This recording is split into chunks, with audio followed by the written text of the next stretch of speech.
வணக்கம். ஜென்ம நட்சத்திரத்தில் என்னென்ன செய்யக்கூடாது அப்படின்னு நான் சொல்லியிருந்தேன்.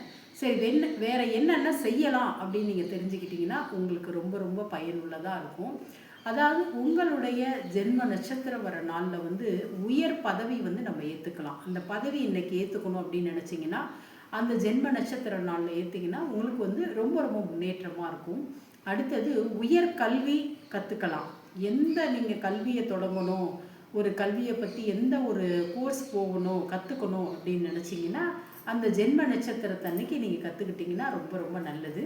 அடுத்தது அன்னதானம் பண்ணுறது ரொம்ப ரொம்ப நல்லதுங்க. உங்களுடைய ஜென்ம நட்சத்திரத்தன்னைக்கு அன்னதானம் பண்ணலாம். அதே மாதிரி கிரகப்பிரவேசம் வைக்கலாம்.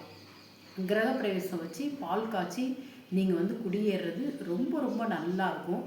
அதே நேரம் வீட்டில் ஒரு வாஸ்து தோஷம் இருக்குது, வாஸ்து பிரச்சனை இருக்குது,